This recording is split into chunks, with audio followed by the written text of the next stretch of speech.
दोस्तों, कमर दर्द अगर लंबे समय तक रहे तो सबसे कॉमन जो दिमाग में आती है बात कि डिस्क प्रॉब्लम हो सकती है। और होता भी यह है कि नंबर वन कारण अगर कहें कि लंबे समय तक अगर किसी को कमर दर्द है या पैरों में दर्द आ रहा है, साइटिका की प्रॉब्लम है, तो डिस्क प्रॉब्लम सबसे कॉमन इसका रीज़न माना जाता है।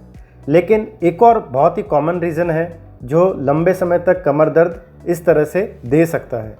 आज हम उसी के बारे में बात करेंगे। नमस्कार दोस्तों, मैं हूं डॉक्टर अरुण तनगारिया, एक ब्रेन और स्पाइन सर्जन हूं और ये न्यूरोमेड टॉक्स चैनल जो है वो ब्रेन, स्पाइन और पेन से रिलेटेड टॉपिक्स पे आपकी अवेयरनेस बढ़ाने के लिए ही है। ऐसा ही टॉपिक आज हम लेके आए हैं स्पॉन्डाइलोलिस्थेसिस का। ये क्या होता है, किस तरह से इसको डायग्नोज कर सकते हैं, कौन कौन से टेस्ट करवाने होते हैं, क्या ट्रीटमेंट ऑप्शंस हैं, इन सब के बारे में हम डिटेल में बात करेंगे। दोस्तों, स्पॉन्डाइलोलिस्थेसिस ये क्या होता है, इसको जानने के लिए एक बेसिक एनाटॉमी हमें पता होनी चाहिए स्पाइन की, क्योंकि ये प्रॉब्लम जो है वो खासकर लंबर स्पाइन में ही ज़्यादा आती है, जहाँ पे डिस्क प्रॉब्लम भी सबसे कॉमनली आती है।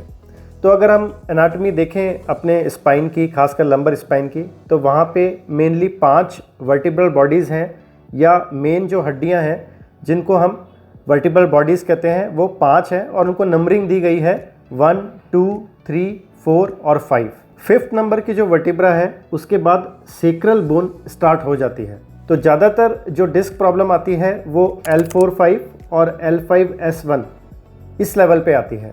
और स्पॉन्डाइलोलिस्थेसिस जिसकी हम आज बात करने वाले हैं वो भी सबसे कॉमनली इन्हीं 2 लेवल पे आती है, मतलब L4-5 और L5-S1। अब सिंपल भाषा में हम समझते हैं कि ये होता क्या है।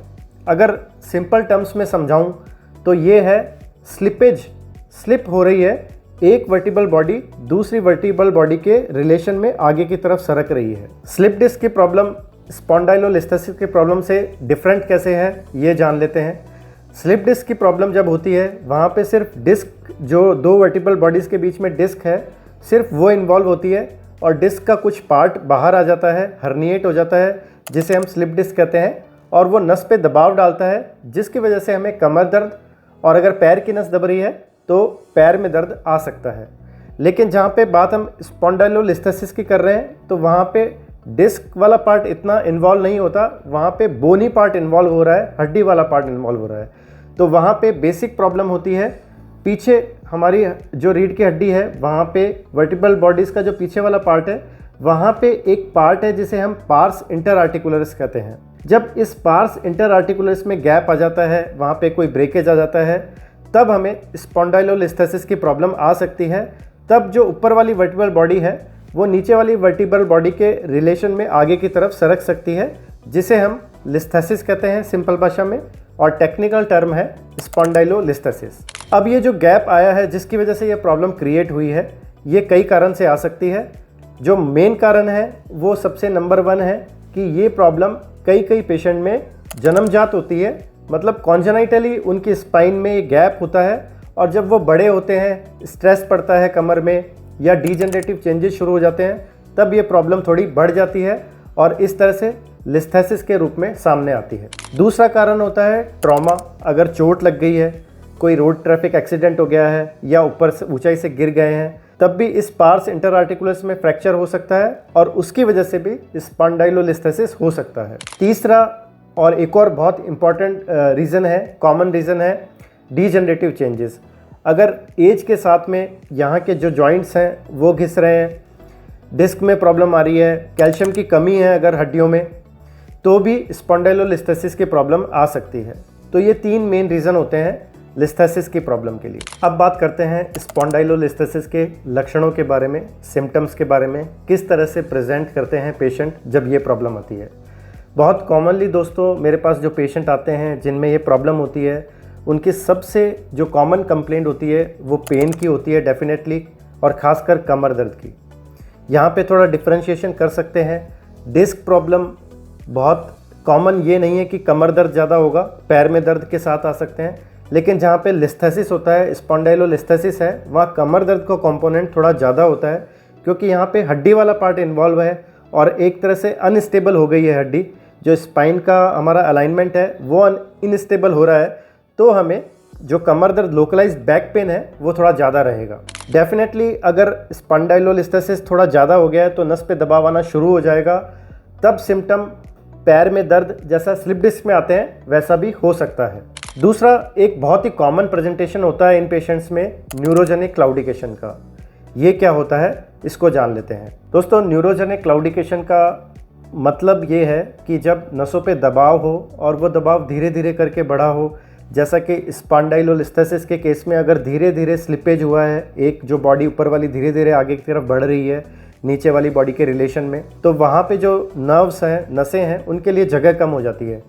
ऐसे में जब पेशेंट चलता है थोड़ी दूर या फिर खड़े रहता है तो उसकी नसों पे दबाव आना शुरू हो जाता है और उसे कमर दर्द होना, बटक्स में पेन या झंझनाहट होना, पैरों में शियाटिका का दर्द होना, झंझनाहट होना, सूनापन आना, ये सारे सिम्टम शुरू हो जाते हैं। इसी चीज़ को नाम दिया गया है न्यूरोजेनिक क्लाउडिकेशन का। तो इसमें बहुत टिपिकल है कि रेस्ट पे अगर बैठे हैं या लेटे हुए हैं तब इतनी प्रॉब्लम नहीं आएगी, लेकिन अगर चलने लगे हैं, थोड़ी दूर चलने के बाद दिक्कत आने लग जाती है और पेशेंट को बैठना पड़ता है, वो बैठता है 2 मिनट और उसे फिर ठीक लगने लग जाता है। तो ये बहुत टिपिकल प्रेजेंटेशन है स्पॉन्डाइलोलिस्थेसिस की, और जहाँ पे स्पॉन्डाइलोलिस्थेसिस नसों पे दबाव डाल रहा है वहाँ पे ये बिल्कुल कॉमन प्रेजेंटेशन है न्यूरोजेनिक क्लाउडिकेशन की। तो इस चीज़ को आप बिल्कुल ध्यान में रखिए। अगर इस तरह की प्रॉब्लम है कि चलने पे, थोड़ी दूर चलने के बाद दिक्कत आ रही है या खड़े रहने पे 10-15 मिनट 20 मिनट खड़े रहने के बाद इस तरह से कमर में प्रॉब्लम आ रही है कि आपको बैठना पड़ रहा है, तो आप थोड़ा अलार्मिंग ये सिम्टम है न्यूरोजेनिक क्लाउडिकेशन का। आप फर्दर इसको डिस्कस करिए अपने स्पाइन स्पेशलिस्ट से। यहाँ पे एक और बहुत इंपॉर्टेंट चीज़ है, न्यूरोजेनिक क्लाउडिकेशन का पेशेंट साइकिलिंग बहुत अच्छे से कर लेता है, क्योंकि साइकिलिंग में जब उसकी पोजीशन साइकिल पे बैठने के बाद होती है तो नसों पे दबाव इतना नहीं आता, तो वो साइकिलिंग वाली जो एक्सरसाइज है या साइकिलिंग है वो बहुत लंबे समय तक कर पाएगा। और बहुत टिपिकल कॉमन प्रेजेंटेशन है, खासकर रूरल बैकग्राउंड वाले पेशेंट्स वो यही कह के आते हैं कि सर साइकिलिंग में कोई दिक्कत नहीं आती, लेकिन जब हम पैदल चलते हैं या खड़े रहते हैं तब दिक्कत आती है। तो ये एक इंपॉर्टेंट डिफरेंशिएटिंग पॉइंट है न्यूरोजेनिक क्लाउडिकेशन को। अगर हम डिफरेंशिएट करें वेस्कुलर क्लाउडिकेशन से तो ये बहुत इंपॉर्टेंट है। वेस्कुलर क्लाउडिकेशन का पेशेंट साइकिलिंग भी नहीं कर पाएगा और वो चलने में और खड़े रहने पे भी दिक्कत करेगा। वेस्कुलर क्लाउडिकेशन का शॉर्ट में बताऊं तो मीनिंग है कि जो खून की नलकियां हैं उनमें अगर रुकावट है तो उससे जो प्रॉब्लम आ रही है चलने पे, उसे वेस्कुलर क्लाउडिकेशन का नाम दिया गया है। यहाँ पे हम बात सिर्फ न्यूरोजेनिक क्लाउडिकेशन की कर रहे हैं। तो ये सब लक्षण हो गए मोटे तौर पे स्पॉन्डाइलोलिस्थेसिस के, जिसमें मेन है लंबे समय तक कमर दर्द रहना। न्यूरोजेनिक क्लाउडिकेशन मतलब चलने और खड़े रहने के बाद दिक्कत आना, पैरों में दर्द रहना, झंझनाहट रहना, ये टिपिकल प्रेजेंटेशन होती है। अब बात करते हैं कि डायग्नोसिस के लिए हमें कौन से इन्वेस्टिगेशन कराने हैं। सबसे पहले सिंपल हमारा एक्सरे, प्लेन या डिजिटल एक्सरे, बहुत क्लियर कट स्पॉट डायग्नोसिस आप कर सकते हैं। एक्सरे देखते ही पता चल जाता है कि स्पॉन्डाइलोलिस्थेसिस है या नहीं। आप देख सकते हैं इस फिगर में कि बहुत क्लियरली हम देख पा रहे हैं कि जो वर्टिब्रल बॉडी है वो दूसरी वर्टिब्रल बॉडी के मुकाबले आगे की तरफ सरकी हुई है और इसे ही हम लिस्थेसिस कहते हैं। तो एक्सरे पे बहुत इजी है इसे डायग्नोस करना। इजीली हम डायग्नोस कर सकते हैं स्पॉन्डाइलोलिस्थेसिस को एक्सरे पे। एक्सरे पे हमें दूसरी जो प्रॉब्लम्स है वो भी सामने आ जाती है। जैसे अगर डिस्क प्रॉब्लम है तो वो भी डिस्क की जो जगह है वो कम मिलेगी। ऑस्टियोफाइट फॉर्मेशन है, मतलब हड्डी बढ़ना है, तो वो भी एक्सरे पे इजीली दिख सकता है। हड्डियों की अगर डेंसिटी कम है, बोन डेंसिटी कम है, कैल्शियम कम है, तो वो भी थोड़ा आइडिया लग जाता है एक्सरे की जांच पे। एक्सरे की जांच के बाद जो सबसे इम्पॉर्टेंट जांच अगर कह सकते हैं, जो सबसे ज़रूरी है हमें करवाना, वो है एमआरआई की जांच। एमआरआई की जांच इसलिए ज़रूरी है क्योंकि वहाँ पे नसें हैं, नर्व्स हैं, उन पे कितना दबाव है वो क्लियरली हमें एमआरआई की जांच पे ही पता चलेगा। तो बहुत कॉमनली हम देखते हैं कि एमआरआई रिपोर्ट में लिखा होता है कि L4-5 या L5-S1 में दिक्कत है। तो आज हमने जान लिया है कि L4-5 और L5-S1 पे प्रॉब्लम आती है, तो वो एक्चुअल प्रॉब्लम कहाँ पे कैसे आती है लंबर स्पाइन में, वो हमने थोड़ी बहुत जानकारी आज दी है। इसके अलावा भी हमारे कुछ वीडियोज़ हैं L4-5 डिस्क पे, वो भी आप ज़रूर देखिएगा, ताकि इस तरह की प्रॉब्लम्स जो है, डिस्क प्रॉब्लम, पैरों में दर्द, शियाटिका, इन पे आपका जो नॉलेज है वो बढ़ सके। एमआरआई जांच हो गई है और डायग्नोसिस बन चुका है। अब बात करते हैं कि कैसे मैनेज करना है, ट्रीटमेंट क्या है। अगर हम बात करें ट्रीटमेंट की तो ये डिपेंड करता है कि ग्रेडिंग क्या है, कितनी सिवियरिटी से आपको स्पॉन्डाइलोलिस्थेसिस इफेक्ट कर रहा है। इसको सिंप्लीफाई करने के लिए एक ग्रेडिंग सिस्टम दिया गया है, ग्रेड 1, ग्रेड 2, ग्रेड 3 और ग्रेड 4। ये ग्रेडिंग किस तरह से की जाती है, इसको अगर सिंपल भाषा में समझे तो आप ये फिगर देखिए। अगर 25% स्लिपेज है, 25% पार्ट ऊपर वाली बॉडी का नीचे की बॉडी के रिलेशन में आगे आ रहा है, तो अप टू 25% वो ग्रेड 1 कहलाता है। अगर 25% से 50% है तो वो ग्रेड 2 में आ जाता है। 50% से 75% ग्रेड 3 और मोर देन 75% स्लिपेज है तो वो ग्रेड 4 में आ जाता है। ट्रीटमेंट की जहाँ तक ग्रेडिंग के हिसाब से बात है तो ग्रेड 1 वाले पेशेंट वेट कर सकते हैं, वहाँ पे कोई सर्जरी की रिक्वायरमेंट ज़्यादातर नहीं पड़ती है और कंजर्वेटिवली भी मैनेज कर सकते हैं। लेकिन ये सारी चीज़ डिपेंड करती है आपके एमआरआई फाइंडिंग्स पे, आपकी क्लिनिकल फाइंडिंग्स पे, आपकी प्रेजेंटेशन पे, आप किस तरह का आपका जॉब प्रोफाइल है, तो ये सारी चीज़ें हमें देखनी होती है।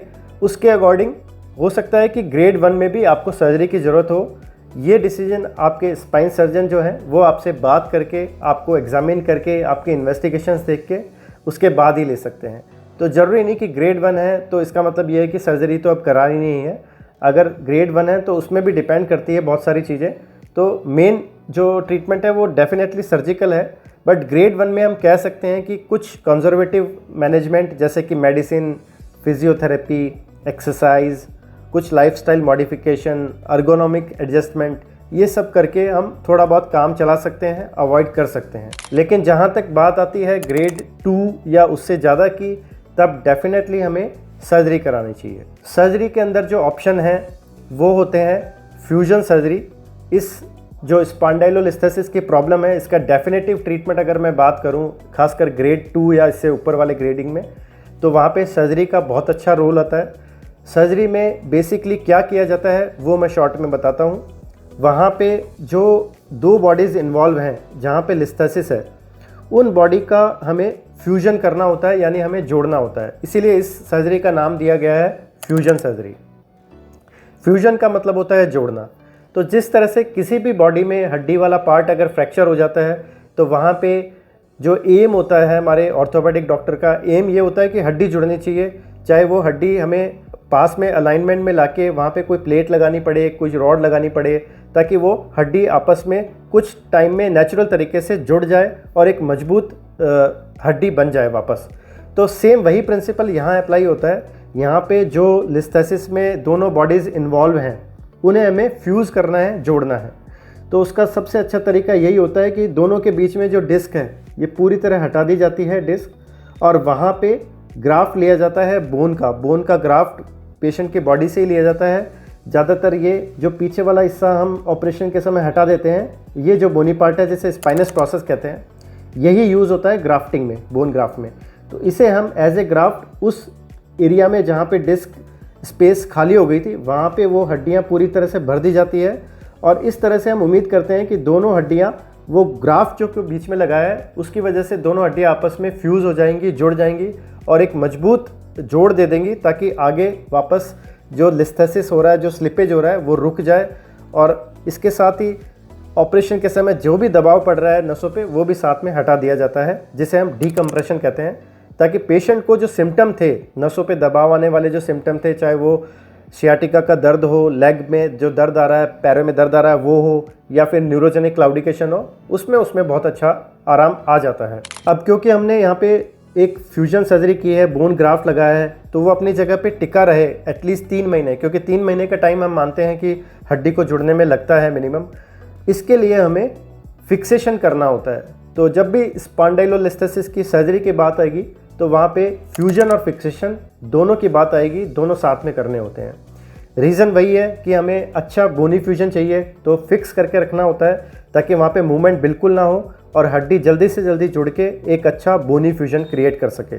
फिक्सेशन के लिए जो सबसे कॉमनली यूज़ होती है वो है पेडिकल स्क्रूज़। ये स्क्रूज़ आप देख सकते हैं इस फिगर में, इस तरह से हम बोन में डाले जाते हैं। पेडिकल्स जो पार्ट होते हैं, यहाँ पे पेडिकल वाला पार्ट होता है, उसमें हम क्योंकि सर्जरी पीछे की तरफ से करते हैं तो वो स्क्रूज़ बॉडी में डाले जाते हैं पेडिकल के दौरान, इसीलिए इसका नाम पेडिकल स्क्रू है। ये बहुत अच्छी स्टेबिलिटी देता है। स्क्रू को दोनों साइड के जो स्क्रू हमने डाले हैं उनको जॉइन करने के लिए रॉड का सहारा दिया जाता है इस तरह से, तो स्पाइन फ्यूजन के लिए फिक्सेशन हमें साथ में करना है स्क्रूज और रॉड से। दोस्तों ये जो सर्जरी होती है ये दोनों तरीके से होती है, ओपन भी होती है, मतलब एक बड़ा चीरा देके भी किया जाता है, और आजकल बहुत कॉमनली मिनिमल इन्वेजिव भी होती है, मतलब इसमें एक बड़ा चीरा नहीं लगता और दूरबीन के माध्यम से ये स्क्रूज हम पास कर सकते हैं। और अगर हमें बोन ग्राफ्ट यहाँ पे लगाना है तो वो भी लगा सकते हैं, और कई बार हमें एक केज भी लगाना पड़ता है बोन ग्राफ्ट को भी बहुत अच्छे से स्टेबल रखने के लिए। केज भी जो डिस्क स्पेस क्रिएट हुई थी वहाँ पे लगा सकते हैं। ये सर्जरी भी मिनिमल इन्वेजिव हो सकती है, ज़रूरी नहीं कि हमें ओपन बहुत बड़ा चीरा देके कोई सर्जरी करनी हो। दूरबीन से आजकल ये सारी सर्जरी संभव है और बहुत अच्छे रिजल्ट्स के साथ में है। तो दोस्तों ये था आज का टॉपिक स्पॉन्डाइलोलिस्थेसिस। इसके बारे में हमने बात की कि किस तरह से प्रेजेंट करता है, लक्षण क्या होते हैं, ट्रीटमेंट क्या है। इसी तरह के टॉपिक्स के लिए बने रहिए इस चैनल पे। Thank you.